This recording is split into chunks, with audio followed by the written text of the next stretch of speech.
इस साल ठंडी जो है वो कम पड़ी है और गर्मी अर्ली हो गई है। इस वजह से हमारी गेहूं की फसलों में भारी नुकसान देखने को मिल रहा है। पहले 1 बीघे में 4 कुंटल 5 कुंटल गेहूं पैदा हो जाता था, अब तो 2 कुंटल होने में मुश्किल है। पैदावार तो कम हुआ यार, अभी पता नहीं मौसम की कुछ गड़बड़ हो जाती है। 2-3 साल हो गया, कणक का और गेहूं का दोनों का ही गड़बड़ हो जाता है। और इस बार ऐसा लग रहा है कि ये 15 कुंटल के अंदर ही रहेगा उत्पादन। 2 पानी पहले लगते थे, अब 3 पानी लग रहे हैं, क्योंकि गर्मी ज़्यादा हो रही है, ठंडी ज़्यादा हुई नहीं है। गर्म फरवरी ने किसानों के माथे पर शिकन ला दी है। उन्हें गेहूं के कम उत्पादन का डर सताने लगा है। मौसम वैज्ञानिकों का भी मानना है कि 2025 फरवरी में तापमान औसत से 5 डिग्री तक ज्यादा रह सकता है, जिसका सीधा असर रब्बी की फसल पर पड़ेगा। यही किसानों की परेशानी की सबसे बड़ी वजह भी है।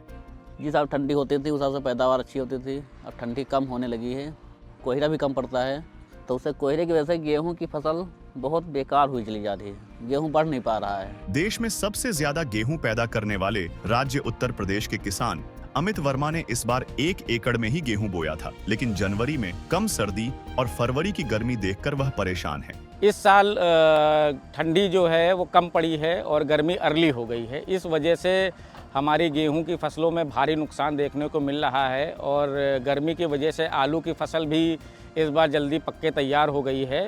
अमित की तरह ही देश के कई राज्यों के किसान परेशान हैं, लेकिन उत्तर भारत में किसानों की चिंता ज्यादा नजर आ रही है। उन्हें डर है कि अगर तापमान अनुकूल नहीं रहा तो गेहूं में बालियां और दाना बनने में दिक्कत हो जाएगी। जलवायु परिवर्तन के चलते मौसमी बदलावों से भारत के किसान सबसे ज्यादा प्रभावित हो रहे हैं।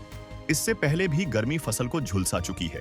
2021 से 22 और 2022 से 23, 2023 से 24 में भी असमय तापमान बढ़ने से फसलों पर प्रतिकूल असर पड़ा था।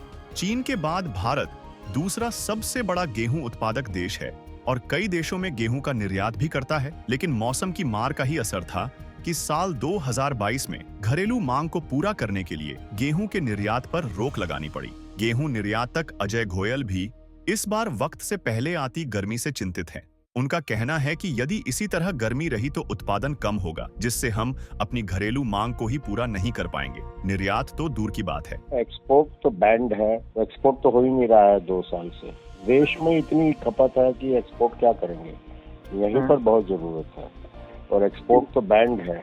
जनवरी में तापमान को लेकर पंजाब और हरियाणा के किसान भी परेशान हैं। पैदावार तो कम हुआ यार, अभी पता नहीं मौसम की कुछ गड़बड़ हो जाती है। 2-3 साल हो गया, कणक का और गेहूं का दोनों का ही गड़बड़ हो जाता है। कटने के टाइम एक बात, गेहूं के टाइम तो और होता है, मौसम गर्म हो जाता तो झाड़ कम हो जाता। हालांकि विशेषज्ञों के मुताबिक अभी हरियाणा पंजाब में चिंता की बात नहीं है, क्योंकि पश्चिमी विक्षोभ सक्रिय हो गया है। चौधरी चरण सिंह एग्रीकल्चर यूनिवर्सिटी हरियाणा में प्रोफेसर एवं प्रमुख कृषि मौसम विज्ञान विभाग डॉक्टर मदन किच्चर के मुताबिक पिछले 15 दिनों से तापमान में बढ़ोतरी हुई है। जब मौसम बदलते हैं तो दिन का तापमान बढ़ने से पौधों में प्रकाश संश्लेषण की प्रक्रिया तेज होती है, जिससे पौधे जल्दी बढ़ते हैं।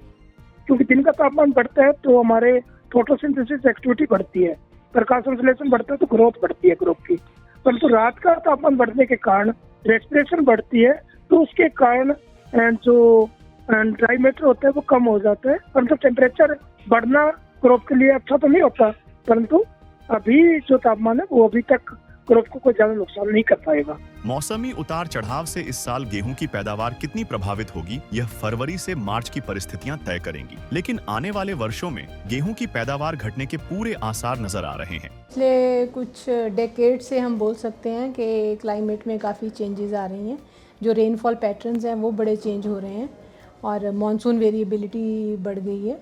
और पंजाब में जो मिनिमम टेम्परेचर इंक्रीज़ हो रहा है at the rate of 0.05 degree centigrade per year, और इसका जो क्रॉप यील्ड पे बड़ा इफ़ेक्ट हो रहा है।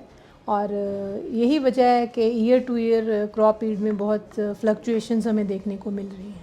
National innovation in climate resilient agriculture NICRA का अनुमान है कि जलवायु परिवर्तन की वजह से आने वाले कुछ सालों में गेहूं के उत्पादन में 6 से 25% तक की गिरावट आ सकती है, जबकि 2050 तक धान का उत्पादन 7% तक घट सकता है, जिसका सीधा असर हम सबकी जिंदगी पर पड़ेगा।